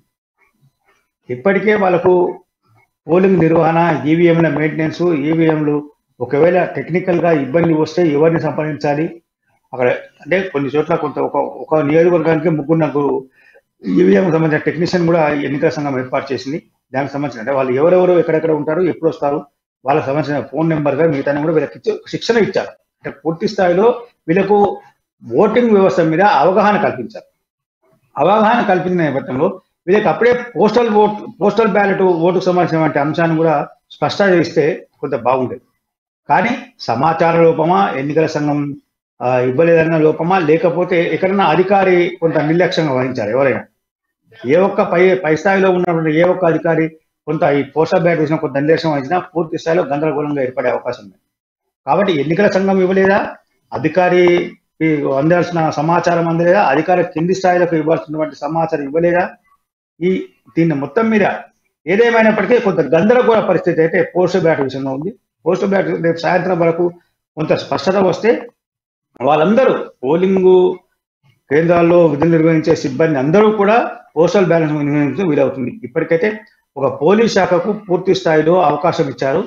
పూర్తి స్థాయిలో పోలింగ్ సిబ్బంది పోస్టల్ బ్యాలెట్ వినియోగించేందుకు మార్గం సుగమమైందని మాత్రం తెలుస్తా ఉన్నది. మిగతా ఉపాధ్యాయులు కానీ, మిగతా రెవెన్యూ సిబ్బంది కానీ, మిగతా సిబ్బంది చాలా మంది వాటర్ వర్క్స్ వాళ్ళు ఉంటారు, ఎలక్ట్రిసిటీ వాళ్ళు ఉంటారు, ఉపాధ్యాయ సంఘాలు ఉంటారు, మిగతా సంఘాలు చాలా మంది ఉంటారు. అంటే ప్రభుత్వ శాఖలోని వేరు విభాగాలకు చెందినటువంటి అధికారులందరితో కలిస్తే పోలింగ్ సక్రమంగా జరిగేందుకు పోలింగ్ సిబ్బంది కొంత అన్ని స్థాయిల్లో వాళ్ళకు సౌకర్యవంతంగా ఉండే విధంగా ఉంటుంది. కాబట్టి వీళ్ళందరినీ సమన్వయం చేసుకుంటూ ఎన్నికల సంఘం పోస్టల్ బ్యాలెట్ ఇస్తుందా ఇవ్వదా అనే విషయంలో రేపు మధ్యాహ్నం కొంత స్పష్టత వస్తుంది. స్పష్టత వచ్చిన తర్వాత వాళ్ళు ఏ రకమైన కార్యాచరణతో ముందుకు వెళ్ళాలి, అంటే తమకున్నటువంటి విలువైన ఓటును వినియోగించకుండా ఎన్నికల సంఘం ఎలా అడ్డుపడుతుంది అనే విషయంలో కొంత వాళ్ళు కూడా న్యాయస్థానాన్ని ఆశ్రయించి కొంత తమకు న్యాయం జరిగే విధంగా ప్రయత్నం చేస్తారని చెప్పేసి వాళ్ళు అనుకుంటా ఉన్నారు. అంటే కోర్టు కూడా తమకు న్యాయం చేస్తుంది, తమకు ఏదో విషయం చెప్తా ఉంది. ఒకవేళ ఎన్నికల సంఘం ఈ విషయంలో క్లారిటీ ఇవ్వకపోతే అప్పుడు మాత్రమే, ముందుగా వీళ్ళు వెళ్ళాల్సిన అవసరం లేదు, వీళ్ళు వెళ్ళరు కూడా. అప్పుడు ఎన్నికల సంఘం ఈ విషయంలో పోస్టల్ బ్యాలెట్ విషయంలో స్పందించకపోతే అనే ఉద్దేశంతో ఉన్నటువంటి సంఘటన ఉన్నది. మొత్తం మీద ఈ పోస్టల్ బ్యాలెట్ విషయంలో కొంత గందరగోళం అయితే ఏర్పడింది. నిజానికి ఇంకొక అంశం ఏంటి అని అంటే ఇప్పుడు వృద్ధులు కావచ్చు, దివ్యాంగులు కావచ్చు, ఇటువంటి వాళ్ళకి సంబంధించి దాదాపు ఇప్పుడు మనం చూస్తే 35,655 పోలింగ్ సెంటర్లు ఉన్నాయి. దాదాపు చాలా ప్రాంతాలలో చాలామంది వృద్ధులు ఉంటారు, కొంత నడవలేనటువంటి వాళ్ళు ఉంటారు. సో వాళ్ళకి సంబంధించినటువంటి ప్రత్యేక ఏర్పాట్లు ఏమైనా చేశారా? ఈ దివ్యాంగులకు సంబంధించినటువంటి ప్రత్యేక ఏర్పాట్లు ఏమైనా ఉన్నాయి పోలింగ్ కేంద్రాలలో? అంటే ఇప్పటికే మనం హోమ్ ఓటింగ్ ఒకటి పెట్టారు, హోమ్ ఫర్ ఓట్ అని ఒకటి పెట్టారు. అది వినియోగించుకోలేని వాళ్ళు ఆ సమయంలో వినియోగించలేదు. లేదు అంటే ఎన్నికల సంఘం ఆ సమయంలో వాళ్ళ కొంతమంది, అంటే ఈసారి ఫస్ట్ టైం కాబట్టి కొంత ఒడిదుడుకులు ఉంటాయి. ఈ హోమ్ ఫర్ ఓట్ ప్రవేశపెట్టడానికి ఈసారి ఫస్ట్ టైం ఇక్కడ తెలంగాణ సంబంధించి కాబట్టి కొంత ఒడిదుడుకున్నాయి. చాలా మందికి రాలేదు, మీరు అన్నట్టుగా వృద్ధులకు రాలేదు, వికలాంగులకు చాలా మంది హోమ్ ఫర్ ఓట్ అనేది. హోమ్ ఫర్ ఓట్ వినియోగించుకోవాలంటే వారం రోజుల ముందు ఆ ఓటర్కు ఎన్నికల సంఘం వాళ్ళు, అంటే డ్వాక్రా మహిళల ద్వారా, మిగతా సిబ్బంది ద్వారా, గ్రామ పంచాయతీ సిబ్బంది, డ్వాక్రా మహిళలు, ఇట్లాంటి సిబ్బందులు, అంటే ఇక్కడ లోకల్ మన అర్బన్ ఏరియాలు చూసుకుంటే మున్సిపల్ సిబ్బంది వీళ్ళ ద్వారా ఒక ఫామ్ పంపించారు.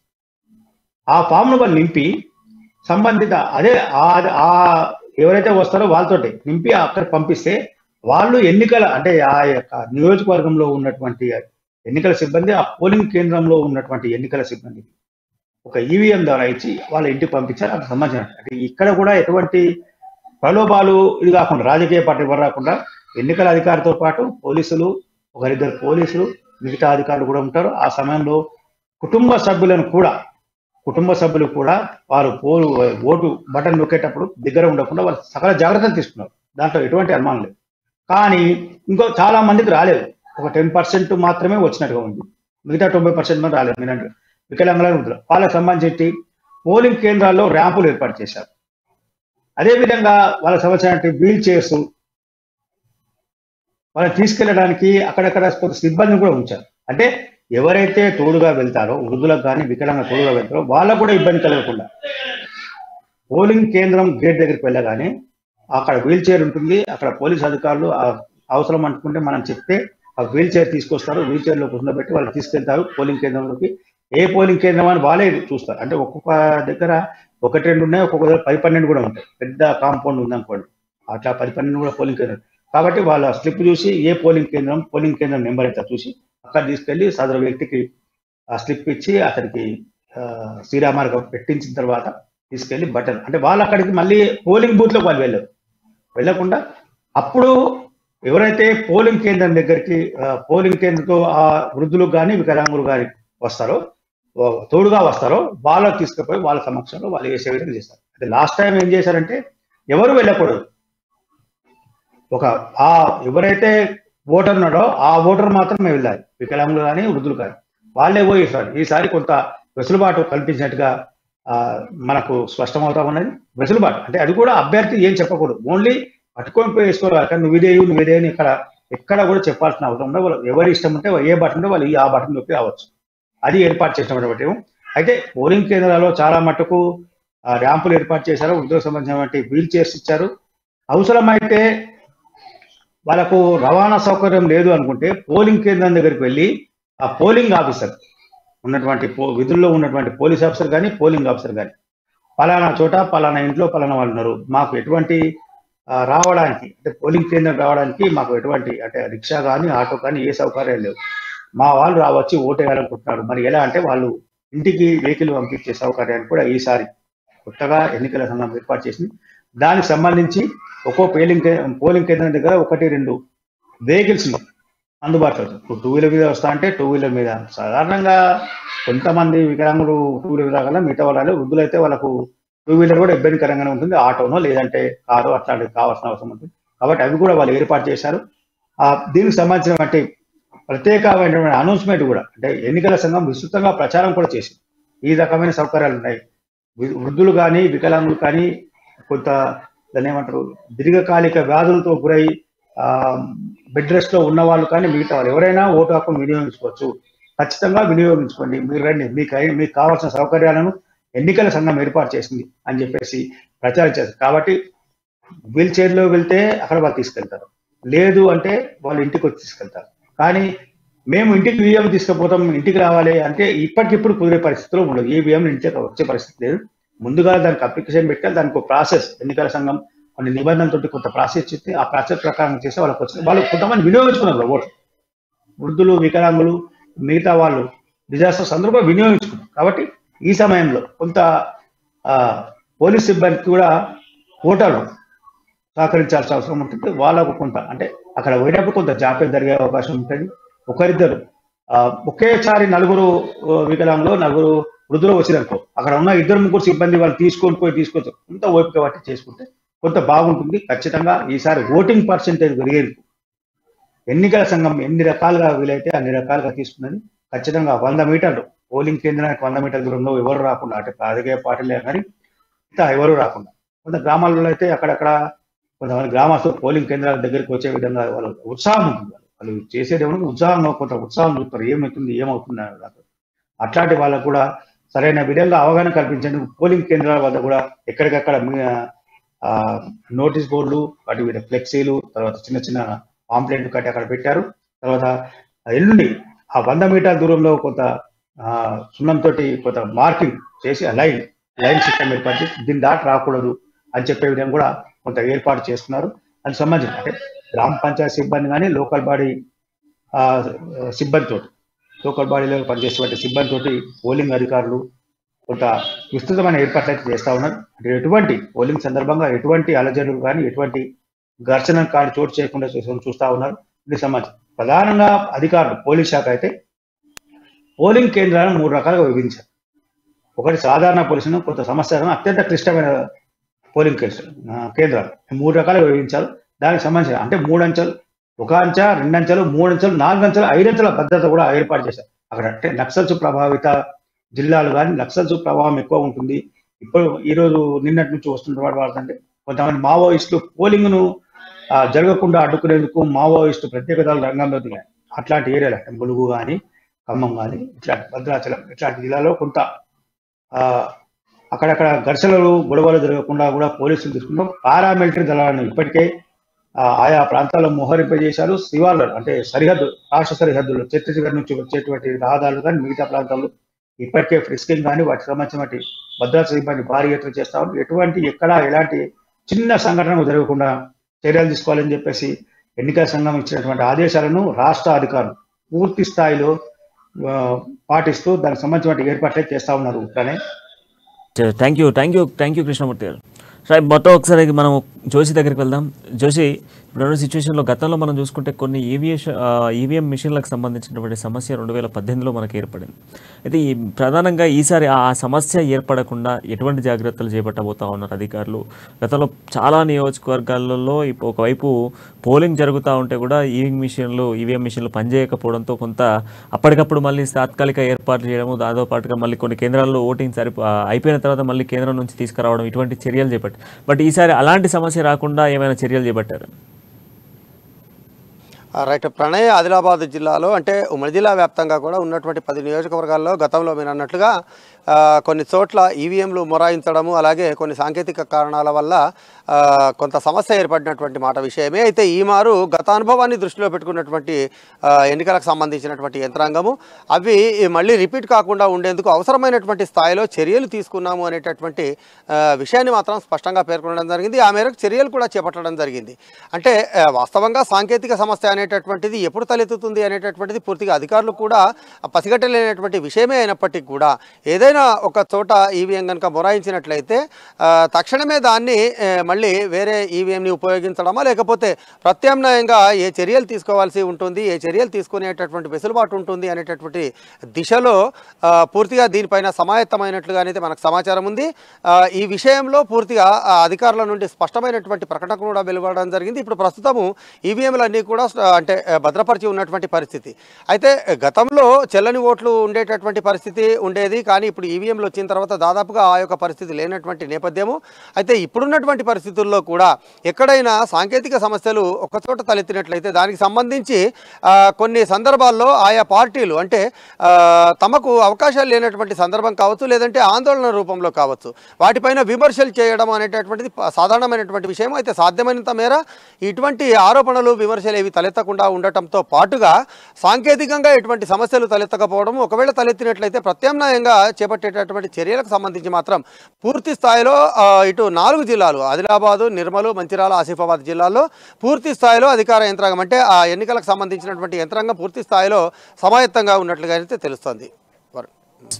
జోషి, ఇంకొక పాయింట్ ఏంటి అని అంటే ఈసారి దాదాపుగా కూడా మనం చూసుకుంటే యువతకి సంబంధించి అంటే 18 సంవత్సరాల నుంచి 19 సంవత్సరాల వయసుకు సంబంధించినటువంటి యువకులకి ఓటింగ్ రావడం జరిగింది. దాదాపు 9,99,000 పైచిలకు మనకు రాష్ట్ర వ్యాప్తంగా కనిపిస్తున్నాం. అంటే వీళ్ళకి కొంత అవగాహన ఉండకపోవచ్చు. మేబీ వాళ్ళకు ఏ విధంగా ఓటును వినియోగించుకోవాలి, ఎలా కాంటాక్ట్ చేయాలి, ఎలా ఓటును వేయాలి అన్నటువంటి పాయింట్ వాళ్ళకి తెలియకపోవచ్చు. అండ్ దాంతోపాటు వృద్ధులకు సంబంధించినటువంటి నేపథ్యంలో కూడా వాళ్ళకు కూడా కొంత ఇన్ని సందర్భాలుగా ఓటు వేసినప్పటికీ కూడా కొంత వాళ్ళకి ఆలోచన శక్తి తగ్గుతూ ఉంటుంది కనుక వాళ్ళకి సంబంధించి కూడా ఎలా ప్రెస్ చేయాలి అన్నటువంటి ఆలోచనలో కూడా కొంత సతమతం అవుతూ ఉంటారు. వాళ్ళకి సంబంధించి ఏమైనా ఉన్నతాధికారుల పర్యవేక్షణ కానీ లేకపోతే వారికి సంబంధించినటువంటి కొంత చెప్పేటువంటి ప్రయత్నం ఏమైనా చేయబోతున్నారా? దీనికి అంటే కొత్తగా ఓటు హక్కు పొందినటువంటి యువత ఏదైతే ఉంటుందో వాళ్లకు మీరు అన్నట్లుగా అవగాహన అనేది ఉండనటువంటి పరిస్థితి అయితే దీనికి సంబంధించి ఇదివరకే దఫాల వారీగా పలుమార్లు స్కూళ్ళల్లో అంటే కాలేజీలలో అలాగే కొన్ని చోట్ల ప్రైవేటు శిక్షణా కేంద్రాల్లో కూడా యువతకు గ్రామీణ ప్రాంతాల్లో కూడా ఈ ఓటు వినియోగం ఏ విధంగా ఉంటుంది, ఈవీఎంలకు సంబంధించి ఓట్లు ఎలా నమోదు చేసుకోవాలనేటటువంటి అంశం పైన కొత్త ఓటర్లకు అందరికీ కూడా అవగాహన కార్యక్రమాలు విస్తృతంగా చేపట్టడం జరిగింది. దాంతోపాటుగా ఇటు ఏవైతే ప్రచార మాధ్యమాలు ఉంటాయో అంటే ప్రత్యేకంగా ఆయా ప్రాంతాల్లో వీధుల్లో కావచ్చు వీటికి సంబంధించి ప్రచారం కూడా చేపట్టడం జరిగింది. దాంతోపాటుగా ఇటు పట్టణ కేంద్రాల్లో అలాగే మండల కేంద్రాల్లో దీనికి అవసరమైనటువంటి స్థాయిలో ఇటు హోర్డింగ్స్ కావచ్చు ఫ్లెక్సీలు కావచ్చు ఆ రకమైనటువంటి ప్రచారమైనటువంటి చర్యలు అయితే విస్తృతంగా చేపట్టడం జరిగింది. అయితే దాదాపుగా ఇప్పుడు ఉన్నటువంటి కొత్త ఓటర్లు యువతకు సంబంధించి ప్రత్యేకంగా ఆదిలాబాద్ నియోజకవర్గాన్ని పరిశీలించినట్లయితే ఉదాహరణగా 20,000 పైచీలకు కొత్తగా ఓటర్లు నమోదు కావడం జరిగింది. ఉమ్మడి జిల్లా వ్యాప్తంగా చూసినట్లయితే ఇది 10 అనుకున్నా కూడా దాదాపుగా 2 లక్షల ఓటర్ల వరకు కొత్త ఓటర్లు ఉన్నటువంటి పరిస్థితి. 2 లక్షల ఓటర్లకు సంబంధించినటువంటి పూర్తి స్థాయిలో అవగాహన వచ్చిందా రాలేదా అన్న విషయాన్ని పక్కన పెడితే దానికి సంబంధించినటువంటి చర్యలు మాత్రం చేపట్టడం జరిగింది.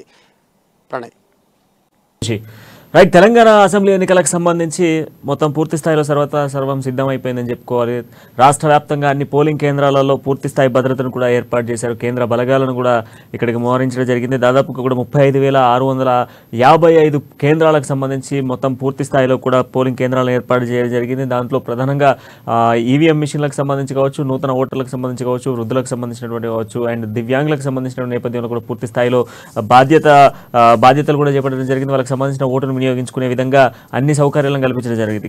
హోమ్కి సంబంధించిన ఓటింగ్ ఎవరైతే ఇంట్లో నుండి రానటువంటి వాళ్ళకి సంబంధించినటువంటి ఆ చర్యల్లో భాగంగా కూడా వాళ్ళకి సంబంధించిన ఓటింగ్ను వినియోగించుకునేందుకు ప్రత్యేక ఏర్పాటు చేయడం జరిగింది. ఇక దివ్యాంగుల కోసం సంబంధించి దాదాపుగా కూడా 60,000 పైచలకు దాదాపుగా కూడా 21,686 ప్రత్యేక వీల్ చైర్లను కూడా పోలింగ్ కేంద్రాల వద్దకు పంపించినట్టుగా తెలుస్తుంది. దీనికి సంబంధించినటువంటి పూర్తి డీటెయిల్స్ కూడా మనం చూస్తాం. ఇక గతంలో మనం పోల్చుకుంటే గతంతో కన్నా ఈసారి ఓట్ల శాతం పెరిగింది అని చెప్పుకోవాలి. దాదాపుగా కూడా పురుష ఓటర్లకు సంబంధించి మనం చూసుకున్నట్లయితే ఇప్పటికే దాదాపు 62,98,418 మంది పురుష ఓటర్లు రాష్ట్ర వ్యాప్తంగా కనిపిస్తూ ఉన్నారు. ఇక మహిళా ఓటర్లకు సంబంధించి మనం చూసుకుంటే 63,01,705 మంది మహిళా ఓటర్లు కనబడతా ఉన్నారు. దీంట్లో ట్రాన్స్జెండర్స్కి సంబంధించి చూస్తే 2,676 మంది ట్రాన్స్జెండర్స్ కనబడతా ఉన్నారు. అండ్ దాంతోపాటుగా మొత్తం 119 నియోజకవర్గాలకు గాను మొత్తం ఒకసారి యువత ఓటింగ్ మనం చూసుకుంటే 18 సంవత్సరాల నుంచి 19 సంవత్సరాలు ఉన్నటువంటి విద్యార్థులకు సంబంధించినటువంటి ఓటింగ్ శాతాన్ని కూడా మనం చూసుకుంటే 9,99,667 మంది విద్యార్థుల ఓటింగ్ అయితే కనబడతా ఉంది. ఇక మొత్తం అభ్యర్థులకు సంబంధించి మనం చూసుకుంటే పురుష అభ్యర్థులకు సంబంధించి అన్ని పార్టీలకు సంబంధించి కావచ్చు, ఇండిపెండెంట్లు కావచ్చు, వీళ్ళందరికీ సంబంధించి మనం ఒకసారి క్షుణ్ణంగా చూస్తే 2,068 మంది మనకు అభ్యర్థులు కనబడతా ఉన్నారు. ఇందులో మహిళా అభ్యర్థులకు సంబంధించి 221 మంది మహిళా అభ్యర్థులు ఉన్నారు. అండ్ దాంతోపాటుగా ట్రాన్స్జెండర్లకు సంబంధించి కూడా మనకు ఒక్క అభ్యర్థి వరంగల్ ఈస్ట్ నుంచి అయితే కనబడతా ఉన్నారు. అది కూడా బీఎస్పీ పార్టీ నుంచి అభ్యర్థి కనబడతా ఉన్నారు. ఇక గతానికి సంబంధించి ఇప్పటికీ మనం చూసుకుంటే ఈసారి సమస్యాత్మకమైనటువంటి ప్రాంతాలకు సంబంధించి దాదాపుగా కూడా 4,400 ఏదైతే కొంత సిచ్యువేషన్స్ క్రియేట్ అయ్యేటువంటి కొంత ప్రాబ్లమేటిక్ క్రియేట్ అయ్యేటువంటి ప్రాంతాలకు సంబంధించిన దాంట్లో ప్రత్యేకంగా గుర్తించడం జరిగింది. వారికి సంబంధించి ఉన్నత అధికారులతో పాటుగా పోలీస్ బలగాలను కూడా ఎక్కువ శాతం పంపించడం జరిగింది. ఇంకా దాంతో పాటుగా తెలంగాణ రాష్ట్ర వ్యాప్తంగా కూడా భద్రతకు సంబంధించి కేంద్రం నుంచి దాదాపుగా కూడా 375 ప్రత్యేక కేంద్రాలకు సంబంధించిన బలగాల నుంచి అధికారులను అయితే దించడం జరిగింది. తెలంగాణ రాష్ట్రానికి సంబంధించి పోలీస్ శాఖ నుంచి 65,000 ఉన్నత అధికారులను అండ్ దాంతో పాటుగా 18,000 మంది హోంగార్డులను అయితే 119 నియోజకవర్గాలను డివైడ్ చేయడం జరిగింది. ఇక మావోయిస్ట్ ప్రభావిత ప్రాంతాలకు సంబంధించి కూడా పూర్తి భద్రతను కూడా ఏర్పాటు చేశామంటూ కూడా ఎన్నికల అధికారులు చెప్తా ఉన్నారు. అండ్ గతంతో పోల్చుకుంటే అంటే 2018లో మనం ఓటింగ్ శాతాన్ని మనం క్షుణ్ణంగా చూస్తే 73.7% తెలంగాణ రాష్ట్ర వ్యాప్తంగా పోలింగ్ జరిగింది. ఈ నేపథ్యంలో మరి అంతకు మించినటువంటి పోలింగ్ ని తీసుకురావాలి అనేటువంటి ఆలోచనతోనే ఎన్నికల అధికారులు అయితే ఉన్నారు. దాదాపు ఇక ప్రభుత్వ ఉద్యోగులకు సంబంధించి ఎవరైతే ప్రధానంగా ప్రభుత్వ సెక్టర్లో పనిచేస్తున్నటువంటి వాళ్ళు కావచ్చు, ఎలక్షన్ డ్యూటీలో ఉన్నటువంటి వాళ్ళకి సంబంధించినటువంటి బ్యాలెట్లకు సంబంధించినటువంటి ఓటింగ్ వినియోగించుకోవడం కోసం కొంత ఆలస్యం అయితే కనబడతా ఉంది. దానికి సంబంధించి మరి ఎన్నికల అధికారులు ఎటువంటి నిర్ణయం తీసుకోబోతా ఉన్నారు, రేపటి మధ్యాహ్నం వరకు ఎటువంటి ఆలోచనలతో మరి ప్రభుత్వ ఉద్యోగులకు సంబంధించినటువంటి ఓటును ఏ విధంగా వినియోగించుకోవడం కోసం ఎటువంటి ఏర్పాట్లు చేస్తారన్న దానిపైన కొంత ఆసక్తి నెలకొంది.